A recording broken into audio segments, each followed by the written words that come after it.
afternoon. It is Saturday, August 30th. I'm Yumna Naufal. These are today's headlines. The angered families of the captives who were taken hostage in Arsail block several roads in the country. King Abdullah of Saudi Arabia warns that the West will be the next target of the jihadists sweeping through Syria and Iraq unless there is rapid action. And the Philippine Defense Chief says Filipino UN peacekeepers in the Golan Heights have been attacked by Syrian rebels who are also holding dozens of Fijian troops hostage. The angered families of the captives who were taken hostage by Islamist gunmen in the northeastern border town of Arsail blocked several roads today to protest the ongoing abduction of their relatives. Several protesters from the Akkar towns of Naide, Tikrit, and Mashaha erected a tent in the middle of the Al-Abdi highway, vowing no retreat until the release of the kidnapped soldiers and policemen. Others blocked the Tripoli highway with their vehicles. The international highway linking Akkad with the northern city of Tripoli was also briefly blocked as protesters appealed to their government, lawmakers, and the army command to ensure the safe release of their children. The relatives of Arsail captives in Talia blocked the Baalbek International Highway as others briefly blocked the Al-Labwe Arsail road. Interior Minister Nuhad Mashnou is reiterating warnings that around 1.1 million Syrian refugees in Lebanon will be at risk if any security personnel taken hostage on the outskirts of Arsail is harmed. The Islamist abductors should be aware that they are putting the 1.1 million Syrian refugees currently in Lebanon at risk due to their actions and threats, Mashnou said in comments published in An-Nahar newspaper. His warnings come a day after a new videotape emerged for several kidnapped soldiers and policemen calling on their parents to block the roads and pressure the cabinet to release them in exchange for Islamist inmates held in Rumiyeh. Jihadists from the Islamic State of Iraq on the Levant and the Qaeda-linked Al-Nusra Front kidnapped several soldiers and policemen following the fierce clashes in Arsail at the beginning of the month of August on the 2nd, and Mashnou expressed concern that the Bekaa town remains at risk. King Abdullah of Saudi Arabia has warned that the West will be the next target of the jihadists sweeping through Syria and Iraq unless there is rapid action. He was quoted as saying that terrorism knows no border and its danger could affect several countries outside the Middle East. He was speaking at a welcoming ceremony for new ambassadors, including a new envoy from Saudi ally, the United States. The Islamic jihadist, known as IS now, has prompted widespread concern as advances in both Syria and Iraq, killing hundreds of people, including a gruesome beheading and mass executions. King Abdullah said lack of action would be unacceptable in the face of such a phenomenon. Unidentified individuals who burned the ISIS flag in Beirut could be charged if found after the Justice Minister asked the state prosecutor to take up the case. This morning, some people burned the flag of ISIS in Sassine Square, and their symbol read, "No God but Allah and Muhammad, the Prophet of Allah," which is the cornerstone of Islam. This is what Ashraf Rifi said in a statement. The symbol has nothing to do with ISIS and its terrorist approach, but Rifi asked the state prosecutor, Samir Hammoud, to pursue and persecute the perpetrators and have them face severe punishment, given that the flag burning insulted religious symbols, which he said could incite sectarian strife. Inciting sectarian strife and desecrating religious symbols are punishable under Lebanese law.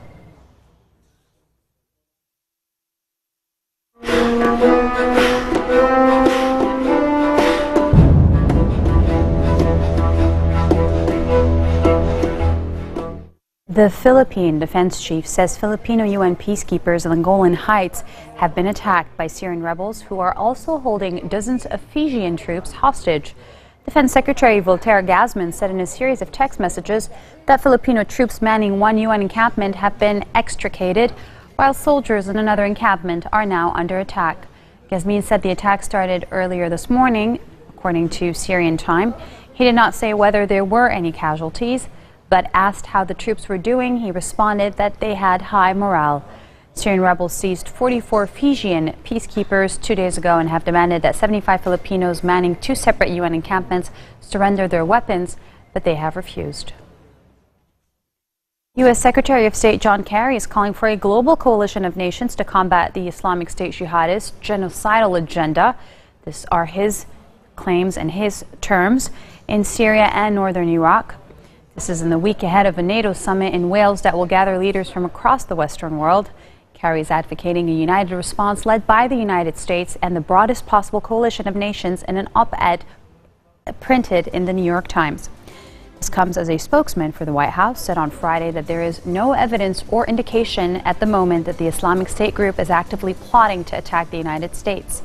At a news briefing in Washington, D.C., White House spokesperson said he does not expect the U.S. to raise its terrorism threat warning level at all.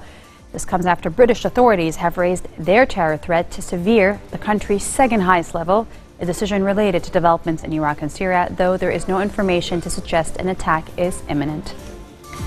Coming up next, on a much lighter note, comedian and late-night host Jimmy Kimmel stages a Friends reunion. Stay tuned.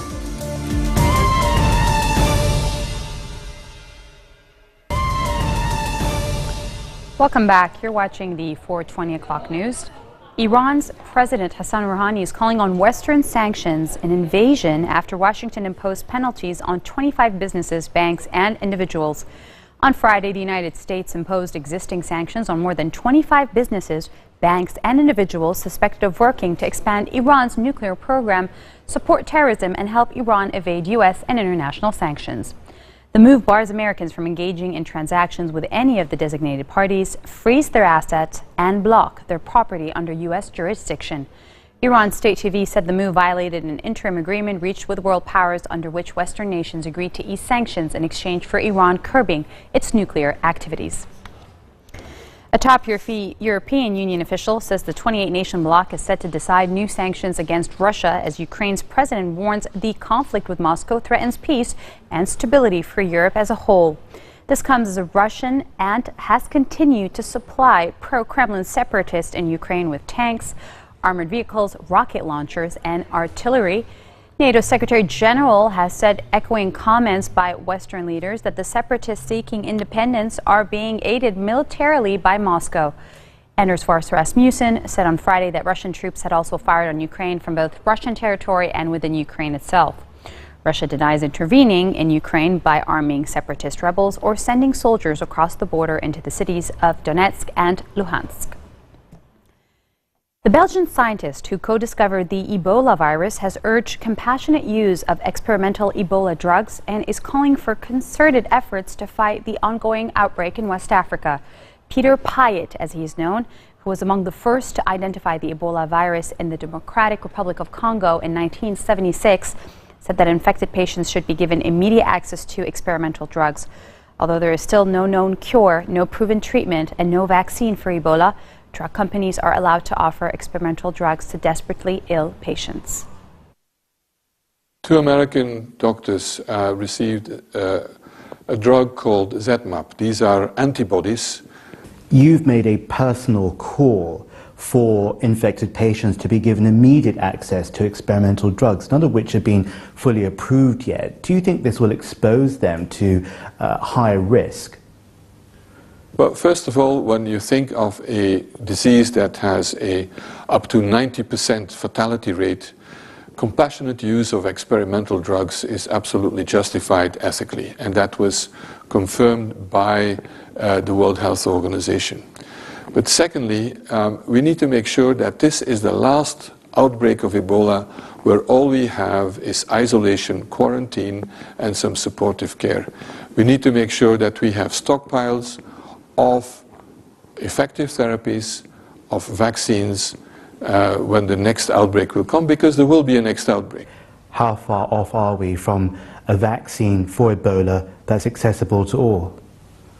We'll have to test them and evaluate them when there's the next epidemic, because the only way to find out whether a vaccine works is to test it in humans, and for that we'll need the next epidemic and be ready. But the good news is that thanks to this epidemic of unprecedented proportions in West Africa, there is a renewed interest in funding research in terms of treatment and of vaccines. My worry was always that once the crisis is over, that people think, okay, we go back to normal, they forget about it. This is not a huge health problem in most parts of the world, so there's no market incentive. So there's a need for public funders and charities to come in. Late-night talk show host and comedian Jimmy Kimmel arranged what all fans of the very popular series Friends have been waiting for, a reunion, well, of the female cast members at least. After a brief sit-down with Jennifer Aniston on his show Jimmy Kimmel Live, he revealed that his production team had recreated Monica's apartment and handed Aniston a script. He played Ross. Watch it all unfold in this video. Go on. Yes. Let's meet our friends, but not until we have made love several times because you are very good at it. Thank you. That was not a joke. That wasn't a joke. I know, just go on. You're right, Rachel. I am good at making love. Oh, God. What?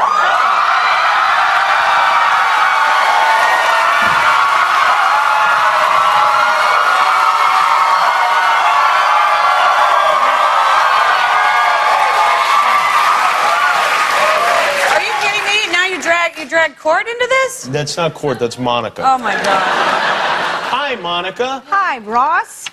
Everyone down at Central Perk is talking about how good you are at making love. They are? Thank you. Yeah, you're said to be so good at it that sometimes I wish you would make love to me. But, Monica, I can't make love to you. You're my sister. Darn. Don't understand this. That was very good. That's ridiculous.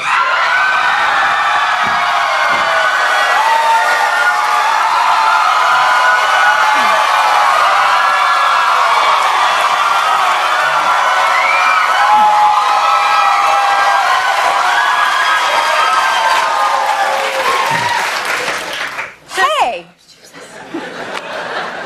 Are you guys talking about how good Ross is at making love without me? We are. Oh, my God. This is so This stupid. is not stupid, and also stupid. only I get to press the button with the laugh track. Can we just do this, please? All right. Why, hello, friends. So good to see you, Phoebe and Monica. Good to see you, Ross. But more importantly, how you doing? Wait, that's Joey's catchphrase. Why am I saying? I don't know. Because I wrote the script and there is no Joey anymore. That's why. Right, what? What happened to Joey? And Yeah. where's Chandler? They're not in the script. They're dead.